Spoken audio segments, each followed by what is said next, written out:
You took over in 1987. Look where we are now with this company. And you've also made it through the worst financial crisis in really the history of this company. How's it going? Well, for the 87 seems like a lifetime ago, yet we're still doing the same thing we always did, and that is source and roast the highest quality coffee and try and take care of our people and exceed the expectations of our customers. In 1987, we had 11 stores and 100 people working for the company, and a dream to try and create a national brand around coffee and more or less a different kind of business model, one that would, in a sense, create the balance between profitability and a social conscience. And then looking back on all those years and then the last 2 years, I think the common thread is believing in our core purpose and the values of what we do, because the challenge, given the cataclysmic financial crisis, was so many people were writing Starbucks off. The media, the financial community, customers had left. And the question was whether or not the relevancy of the Starbucks experience could navigate through these very, very tough waters. And waters that you even said in the first quarter earnings report are still troubled. You called them profound economic uncertainty. And you've said, and this really stood out to me, you've said, we have to get back to what we do. Yes. Did Starbucks lose its way at all? I think when I think back about what Starbucks experienced, we had 15 consecutive years of such unbelievable growth, development, and financial success that I think perhaps it blurred our core purpose and our reason for being. And when I returned 2 years ago, it wasn't enough just to go back to the future. We had to link the heritage and tradition of the company with relevant innovation. But I think most importantly, we had to put the customer in every single meeting that we were in, talking about how do we put our feet in the shoes of our customers during this very tough economic environment, and at the same time make decisions that were tough without in any way diluting the integrity and the culture of the company. Well, one of the hardest things for you must have been closing about 800 stores, laying people off. It's something you hadn't had to do ever, really.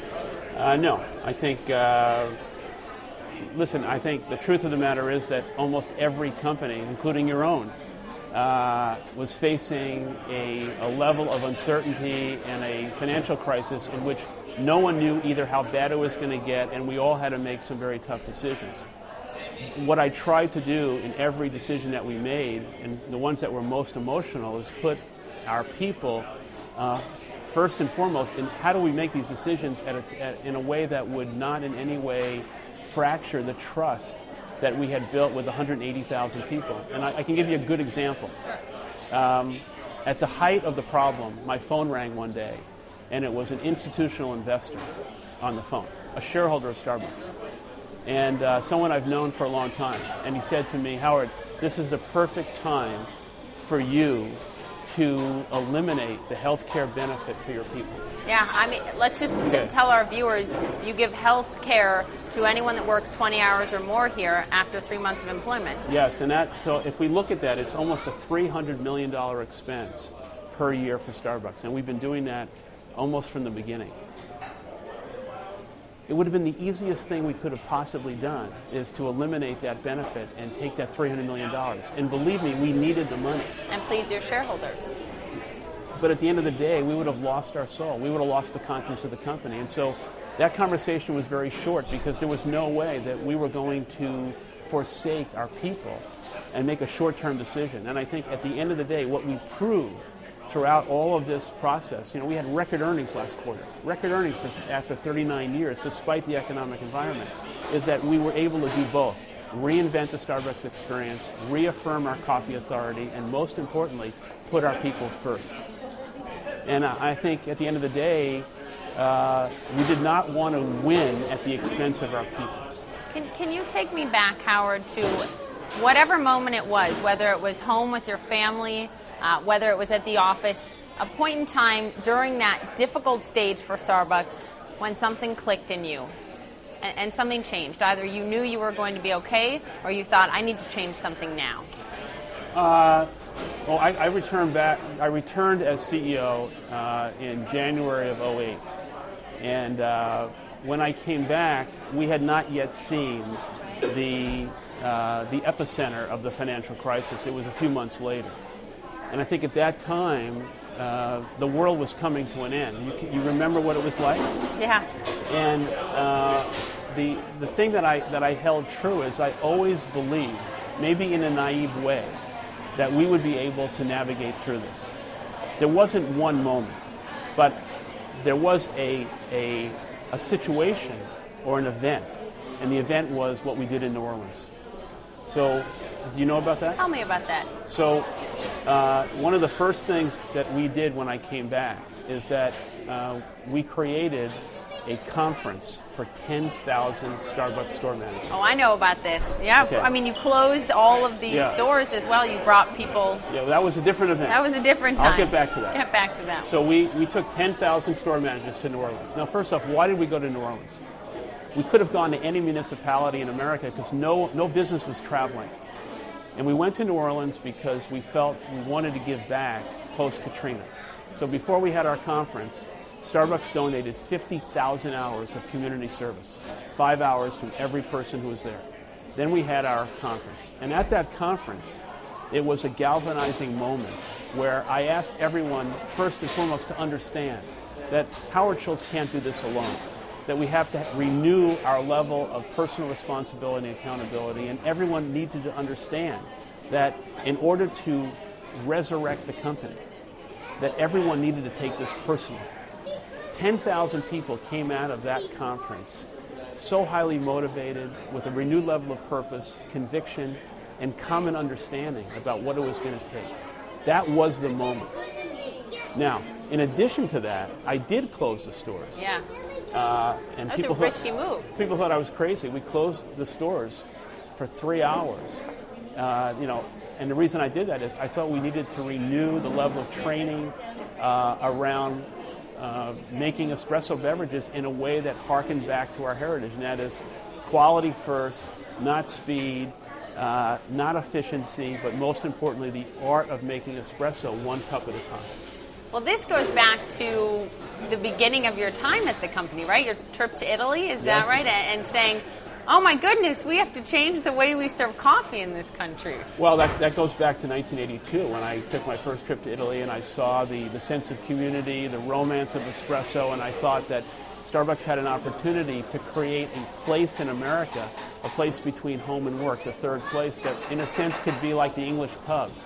And I think what we've done is we've changed the culture of America in a way that has given people a place to go, has raised the level of quality around coffee, and I think most importantly, Starbucks has become a trusted place, a trusted brand, and part of American culture, and now around the world.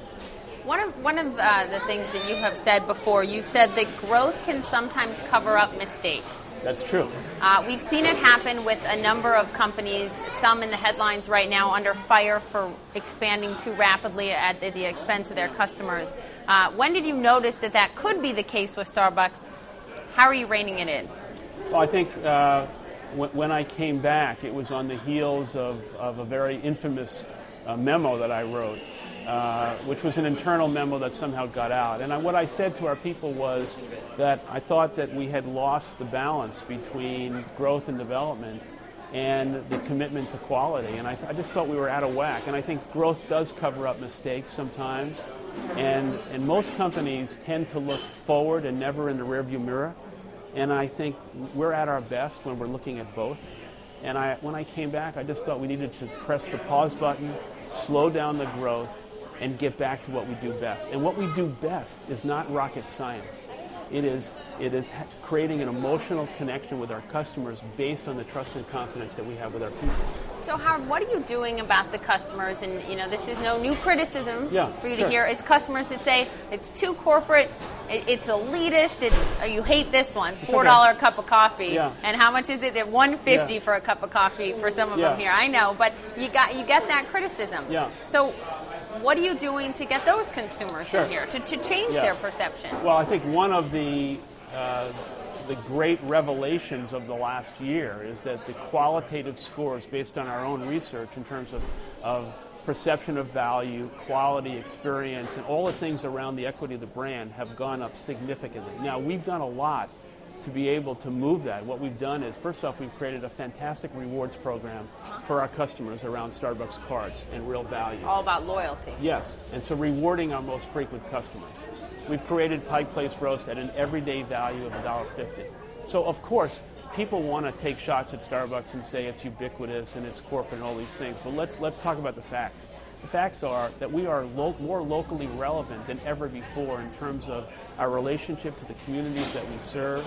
Our people give back every single day, what we do in the community, and we've never been, I think, very good at kind of telling our own story about all the things we do. But the truth of the matter is our customers know.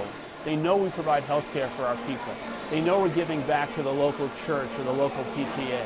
And I think at the end of the day, brands are defined, and I think this is a big change today. It's the rules of engagement about marketing have changed significantly. Brands are defined by what's most important, and that is whether the consumer trusts the company and the brand. And I think there's a tremendous reservoir of trust around the values of our company, how we treat our people, how we give back to the community, and a differentiation, most importantly, in terms of the quality of the coffee and the experience. Well, and it's something, you know, I was in the bathroom here, and I was drying my hands, and there's a little plaque on the wall, and it talks about Starbucks Shared Planet. It goes beyond coffee. Yeah. That sums it up for you guys in terms of the message that you're saying. Maybe people don't always see, but fair trade, that's a huge part of it for you. It's fair. You know, Starbucks is the largest buyer of fair trade coffee in the world. It's our relationship with Product Red and Bono.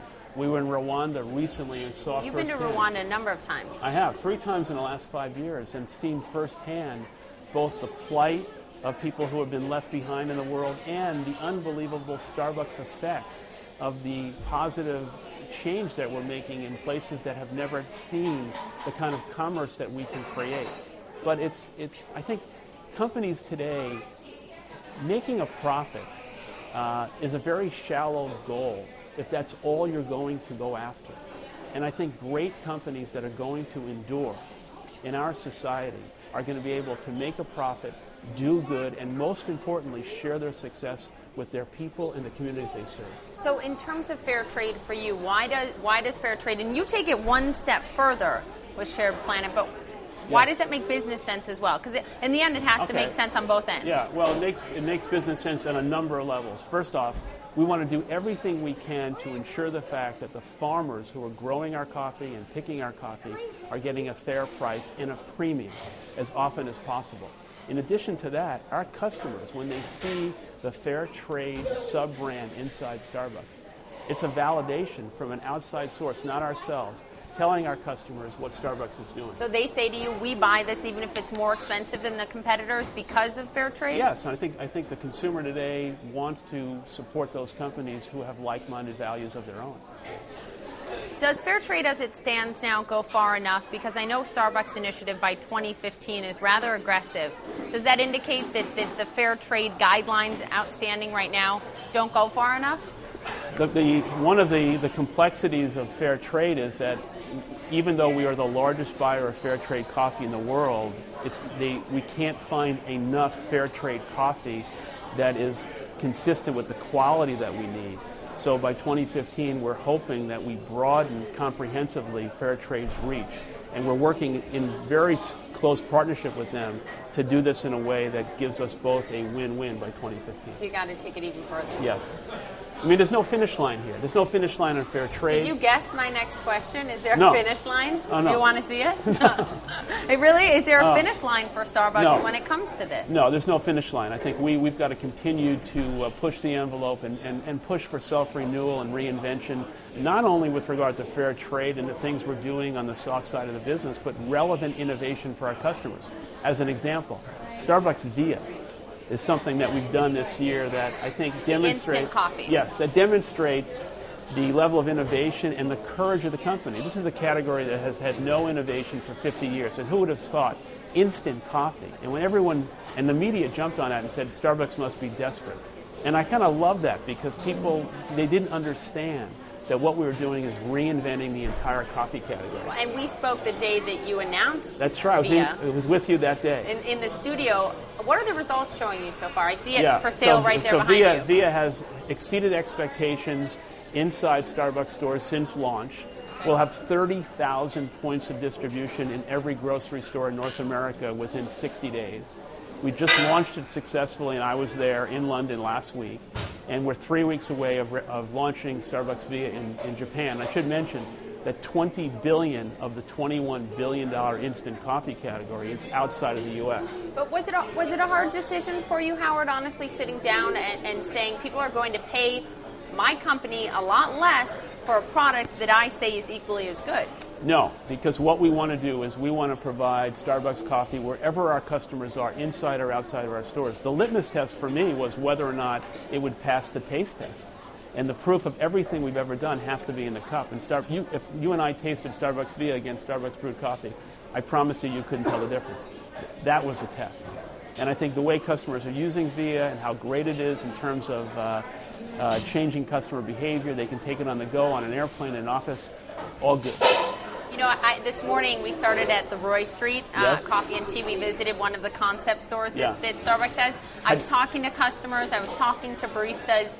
Some of the customers didn't even know that it was Starbucks. All you see is inspired by Starbucks on the door. And I had one customer say to me, and when you look at the store, it's so different than this. But one of them said to me, you know, I didn't really like Starbucks. It's too corporate for me. Right. But honestly, the coffee here is the best.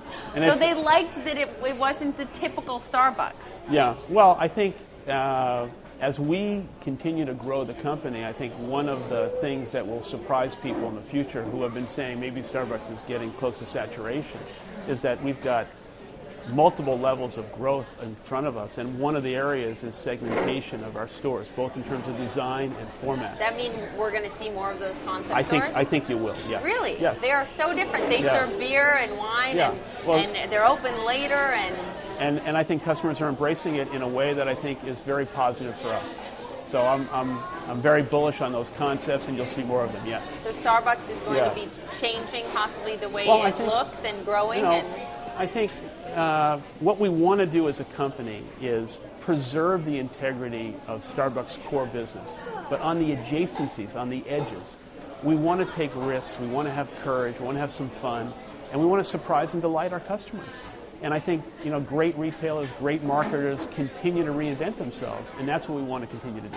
Let's talk about international expansion. You've been literally around the world in the last week, as you said. Yes. And China is a market that you and almost every other business leader out there right now is extremely bullish on. Yes. What do you see for Starbucks in China? Great question. So we have approximately 700 stores in Greater China, and I think every time I go to China, what I see is an explosion of growth and development, a very large middle class, and an iconic feeling around Starbucks and the Starbucks brand, where we've been embraced by local Chinese. The growth and development of Starbucks China will be dynamic, robust, and any number that I can put out there, people would say, well, that seems like too large of a number, but we will have thousands of stores in China. We're in the infant stages. Infant stages? Infant stages, and the hardest work is already done, and that is the way we have been embraced by local Chinese people around the Starbucks brand and experience. Were you worried they might not embrace it? Well, I mean, they're traditionally, as you know, they're not a coffee-drinking society. Right. And we have broke through. But you're pushing different tea brands there. I mean, you're catering to the customer there. You've got to. Well, we've refined our strategy, but at the end of the day, what the Chinese people want from Starbucks is they want the legitimate, real Starbucks experience. They don't want it tailored for China. And I think if we were sitting in a Starbucks China in Shanghai or Beijing today, it would look and feel exactly the same, and you see local Chinese people doing exactly the same thing, enjoying the third place experience. One of the things that it appears Starbucks learned in this country, and a number of the stores that had to be shut, were in real estate development areas where you had a lot of new construction, people weren't moving in, strip malls, etc. And so the real estate crisis in this country, the housing crisis, affected Starbucks and led to those closures. You've got some, including Jim Chanos, hedge fund manager, who's not bullish on China at all and says you have a huge housing bubble in China. Are you No. sort of Well, you don't buy that? Is that going to affect possibly the growth there? Listen, I'm not an expert on the economy in China, and I would suspect that many people who are writing editorials about China and the Chinese economy are not either. Having said that, if I look at China and India in terms of the growth and development in that part of the world, I'm bullish on both those places. There will be some peaks and valleys along the way, and I'm sure there'll be some mistakes along the way. But those companies that are highly disciplined, that are managed by local Chinese people who understand the culture, consumer behavior, will win. And I think we're investing for the long term in China, and we're not playing to lose in China. We're playing to win. And we think there's a big opportunity. You said something very interesting there. You said the stores that are managed by local Chinese people. You can't just bring an American brand and plop it in the middle of Shanghai. No. I think the road has been paved with many Western companies who have gone to China, and for that matter, other places, who have tried to kind of parachute in and tell the Chinese or tell another culture and society how it's going to be done. No.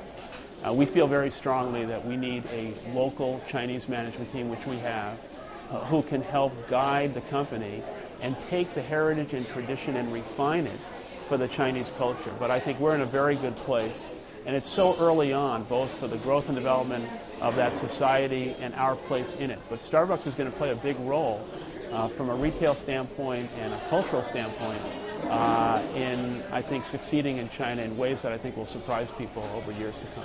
Let's talk about this country. The competition is mounting here by the day. Yes. Interesting announcement that you're putting Seattle's Best, another brand of yours, in Burger Kings across the country, hitting, I would assume, very different customers than come into this store? Yes. Well, here's a statistic that people are surprised by. Despite the long-term success that we've enjoyed, we have less than 10% share of coffee consumption in North America and less than 1% share internationally. Now, having said that, there's a lot of places that people are drinking lots of coffee that are not compatible with the brand equity of Starbucks. Fast food environments are part of that. But we have this wonderful brand that has been under the shadow of Starbucks for 20 years called Seattle's Best Coffee. It's more approachable, it's more accessible, it's a lighter roast, and we're now going to unleash Seattle's Best Coffee to have ubiquitous distribution throughout the country. And QSR is one of those places. Burger King, I think, is a fantastic place for Seattle's Best Coffee to live, and it also gives Burger King an opportunity to compete with their competitors by offering great coffee. Well, and we like that. Let's just say the name, McDonald's. Yeah. McDonald's Premium Coffee, they have been a formidable challenger, haven't they? Well, the interesting thing about McDonald's, who is a great company and have done extraordinary things, is that when they got behind coffee, our business started to grow again. So they raised awareness. They spent a lot of money on advertising. You're saying they helped you? They did help us, yes. Really? Yeah, in a perverse way, they did. And so what I'm saying is that the level of awareness that was created by McDonald's tens of millions of dollars of advertising created more trial in the marketplace and differentiation. Well, and doesn't it help that you have legislation pushing for people to move away from soda? So you have that as well. Yeah, You've got I haven't thought about that, but thank you. Oh, you're welcome. Yeah, but the point is, if you look around this store and the environments that we create, it's not only the quality of the coffee, which we believe has no peer. It's the experience, it's the relationship our people have with the customer. And I think we've created an environment that is so significantly different than anyone who is in the fast food business who's trying to sell great coffee. But I want to push you on McDonald's and Dunkin' Donuts because Okay. they're all Push in me. a 2-block radius of my office, and people I work with go to all of them. What do you look at Dunkin' Donuts and McDonald's and admire and say we need to bring that here? And what do you look at and say not for us? Well, let's go back to what we said before. There's no finish line here. So no one at Starbucks, despite the fact that we had record earnings last quarter, is celebrating. There's no victory lap. We have a lot of work to do. And we've got competitors all over the world who want to take the food off Starbucks' table. We get that. Now, the consumer has lots of choices. We believe very strongly the quality of our coffee, the value proposition, the environment, the trust and reputation of the company, almost in every scenario, will convince our customers that Starbucks is the place to continue to go. Now, our competitors are aggressive. They're using price and promotion, but they are not a coffee company. McDonald's is a company that sells fast food and hamburgers. But you're selling more food now, and, yeah, and I hear we're going to see more. Yeah, but food is complementary and an adjacency to Starbucks. So it's always going to be about the coffee. Yeah, and let's define that. Starbucks is sourcing only 3% of the finest coffee in the world. The other 97% is not good enough for us. The irony of the fact that we've grown all these years is the quality of access, the quality of coffee, blending, and everything we do around coffee has gotten significantly better. And so we're going to be bringing coffees to the marketplace that we haven't had before, and continue to reaffirm and invest in the authority that we have around coffee and the coffee experience. And I think what's happened over the last 2 years is that not only have we taken over $500 million of cost out of the business, but there's a new muscle, a new discipline, and most of that savings is permanent, and we'll have much more leeway in the middle of our P&L to invest in our people, our coffee, the customer experience on a go-forward basis. When we look at what this company has done, and look at just you as a leader, I mean, you stood up on healthcare and you said, forget it, I'm not taking out healthcare for my employees. There's a gun debate going on right now. Yes. You've spoken out about this. I've got to ask you, there are some pro-gun rights groups that are gathering in Starbucks across the countries where they have the right to do so. Yes. Does it bother you? Well, I think unfortunately the iconic stature of Starbucks as a brand and a physical environment is we've got pulled into something that we have nothing to do with. All we've tried to do is respect the law of the land. For 39 years, we've had one policy, and that is to respect the local and state legislation. So you're saying it's just not Starbucks' place to get involved? We haven't changed anything, and I think we have to respect the law.